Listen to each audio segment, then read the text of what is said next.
E aí, pessoal, vamos para a segunda parte da nossa aula, então, falando agora sobre exatamente como você vai utilizar todas essas ferramentas, toda essa disponibilidade de recursos para fazer uma estratégia de busca na sua revisão sistemática e meta-análise. Então, aqui é uma sugestão de como eu acho que você deveria fazer. Eu acho que é muito importante você utilizar 3 ferramentas de busca, nem mais nem menos. Menos não é comum na literatura você utilizar menos e você correria o risco aí de perder estudos importantes. Na verdade, existe uma sobreposição muito grande entre todas essas ferramentas de busca. Então, o risco se você utilizasse, por exemplo, PubMed e Embase, na verdade, de perder alguma coisa, perder algum estudo relevante, seria baixo. Porque eu não me lembro de nenhuma situação onde eu encontrei um estudo só na Cochrane e não encontrei no PubMed e Embase, por exemplo. Mas, de toda maneira, ninguém faz com menos de 3 plataformas de busca. É o número mais ou menos padrão, embora eu não tenha achado isso encontrado escrito em nenhum lugar. Todas as meta-análises, praticamente todas que eu vejo, usam 3 ferramentas de busca. E fazer 4, 5 ou 6 também é desnecessário, porque aí você tem uma sobreposição muito grande entre elas. E quais 3 utilizar? Essa é a minha recomendação. O PubMed, uma das plataformas da Elsevier, que seja o Embase ou o Scopus, e a Cochrane. Essa seria a minha recomendação. Ah, eu não tenho access no Embase, não tenho acesso, perdão, no Embase, não tenho acesso no Scopus. Olha, então nesse caso eu recomendo você dar um jeito, né? Arrumar um colega, um colaborador que tenha acesso institucional, ou pedir alguém que tenha acesso só para rodar a busca para você e mandar o arquivo. A gente vai falar sobre como isso é possível na aula de extração de dados.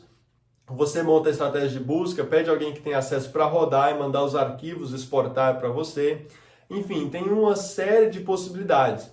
Mas eu realmente acho que é importante você utilizar o Embase ou o Scopus. Se você de fato não tiver acesso, não conseguir, aí você pode trocar esse Embase ou Scopus, talvez pelo Web of Science, talvez pela Lilacs, mas aí você vai estar trocando uma ferramenta de busca muito forte por uma que é fraquinha. Então, essa é a minha recomendação. E aí, se você quiser aprender mais sobre essas plataformas de busca, aprender mais sobre o Embase, aprender mais sobre a Cochrane, sobre o Web of Science, né? O recurso, claro, é o YouTube. Né? Você pode vir aqui, por exemplo, eu quero aprender a buscar mais na Lilacs. Como eu falei, não é a minha recomendação, não é o que eu faço. Eu uso a mesma ferramenta de busca que eu encontrei, que eu usei a mesma estratégia de busca que eu utilizei no PubMed, eu uso na Lilacs, quando eu vou utilizar a Lilacs. Eu uso no Embase, como eu vou usar o Embase, e assim por diante. Mas se você quiser aprender a usar mais recursos dessas ferramentas, tá aí, é só buscar no YouTube, tem vários vídeos sobre a Lilacs, vídeos sobre como buscar no Embase, tem um vídeo aqui da University of Michigan, vídeos excelentes explicando estratégias avançadas de buscas nessas ferramentas, algo que eu considero de certa maneira desnecessário. Tá bom? Importante para a gente finalizar essa parte aqui, falar para vocês sobre o clinicaltrials.gov. Muita gente me pergunta sobre se isso aqui é uma base de dados que deve ser buscado ou não. Vamos entender o que é o clinicaltrials.gov. O FDA, Food and Drug Administration dos Estados Unidos, né, ele regula ensaios clínicos controlados envolvendo drogas, envolvendo cirurgias, procedimentos, aparelhos terapêuticos. E o FDA, o Food and Drug Administration, exige o registro prospectivo desses ensaios clínicos randomizados nesse site.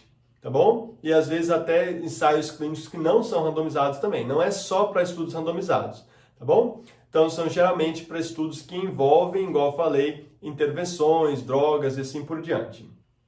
Então, as instituições que estão fazendo esses estudos, seja uma instituição privada, seja uma instituição acadêmica, quem estiver fazendo esse estudo tem que fazer o registro de forma prospectiva no Clinical Trials. Olha, eu vou fazer tal estudo, está aqui o desenho, está aqui o plano estatístico, está aqui o número de pacientes que eu quero recrutar e assim por diante. E aí, depois de completado o estudo, eles vão lá e atualizam o resultado do estudo nessa plataforma também. Então, a maioria dos estudos que vocês vão ver lá no clinicaltrials.gov vão ser estudos em andamento. Eles registraram o estudo e aí vão atualizando. Recrutamos 20% da amostra, recrutamos 50% da amostra e tal. Só que não tem os resultados. Então não te interessa alguém estar fazendo um estudo que se encaixe na sua pergunta Picot. Você tem que ter os resultados, você tem que ter os desfechos para fazer a sua revisão sistemática e meta-análise. Então, na maioria das vezes, o clinicaltrials.gov não vai ajudar a gente nesse sentido. Aí você fala, Anderson, mas você falou que eles publicam os resultados lá também. Quando acaba o estudo, ele não vai publicar o resultado lá, por que eu não utilizo ele para achar os resultados, os desfechos dos estudos? Porque 99,9% desses casos só são atualizados no clinicaltrials.gov depois que eles são publicados em revistas indexadas. E aí vai aparecer no PubMed, no Scopus, no Embase e assim por diante. Então é muito raro, não é impossível, é muito raro que um estudo não seria publicado em uma revista e teria os resultados publicamente disponíveis no clinicaltrials.gov. Poderia acontecer em qual situação? Uma situação, por exemplo, onde uma instituição farmacêutica privada, uma indústria farmacêutica, por exemplo, vai testar uma droga para uma doença X. Eles testam essa droga, fazem um ensaio clínico randomizado, registram no clinicaltrials.gov, tudo indo muito bem, aí pega o resultado do estudo e fala, ih, não deu bom, deu ruim, né? Não deu bom resultado aqui. Aí eles falam assim, olha, essa droga aqui a gente não vai utilizar ela, a gente não vai seguir adiante no projeto aqui na indústria de levar essa droga para ser aprovada no FDA e assim por diante. A gente nem vai publicar isso aí, larga isso para lá.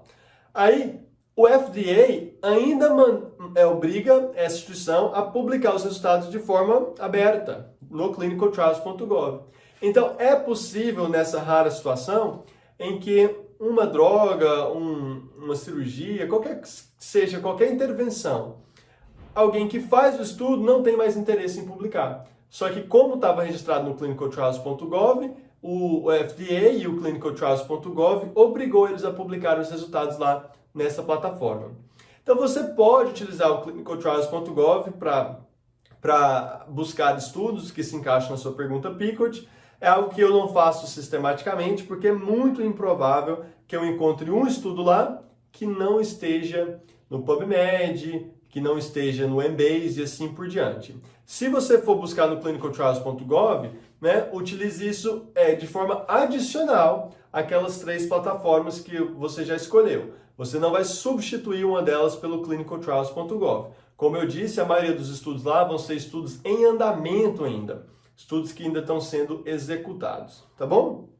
E aqueles que tiverem resultados completos no clinicaltrials.gov, na quase absoluta maioria das vezes, vão ter o resultado também publicados em revistas indexadas já, certo? Uma outra estratégia que a gente tem que discutir é sobre a literatura cinzenta, Gray Literature. Vamos discutir primeiro o conceito de Gray Literature.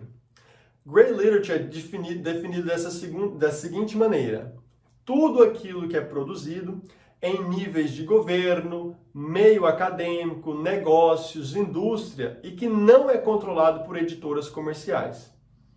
Então é algo que não vai estar no PubMed, não vai estar na revista indexada, não vai estar no Scopus, não vai estar na Lilacs e vai estar esparramado aí na internet. Então alguns exemplos para ficar bem claro aqui. Vamos supor aquele exemplo da indústria farmacêutica que não gostou do resultado do estudo com a droga, não publicou e aí jogou lá no clinicaltrials.gov. Ou publicou isso aí, fez um PowerPoint, apresentou ali internamente na empresa e colocou esse PowerPoint na internet. Ou então, essa indústria farmacêutica só colocou lá no site resultados do estudo tal que a gente conduziu e não publicou isso aí. Então, se você achar no site da empresa, se você achar um PowerPoint na internet e assim por diante, isso aí é literatura cinzenta. Não está no PubMed, não está no Scopus, não está no Embase, mas está distribuído aí de forma aberta, gratuita, pública, em lugares diversos. Quer ver outro exemplo? Você, por exemplo, vai fazer uma revisão sistemática sobre políticas públicas na América Latina para combate à desnutrição infantil. E você, como que você vai buscar isso aí? O que o Ministério da Saúde no Chile, no Brasil, na Argentina fazem, eles não publicam no PubMed. Eles publicam no site do Ministério da Saúde desses diversos países. Então, para você fazer uma revisão sistemática sobre políticas públicas para desnutrição infantil na América Latina, você tem que ir em ferramentas que não são tradicionais, tem que ir nos sites desses ministérios e assim por diante. Você ainda poderia chamar isso aí de revisão sistemática?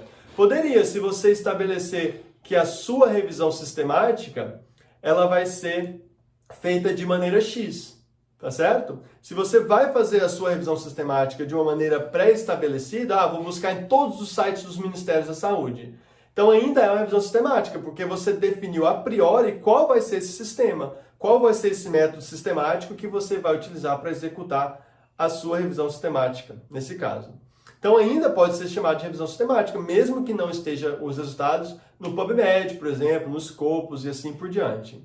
Tá bom? Outra coisa, pessoal, você poderia buscar, por exemplo, em sites de organizações não governamentais, site da ONU e assim por diante. Essa literatura cinzenta, ela é totalmente diversa, ela é muito aberta e não existe uma maneira padrão, uma maneira exata de procurar a literatura cinzenta. Vai depender de cada tema, de cada tópico que você está estudando, está abordando.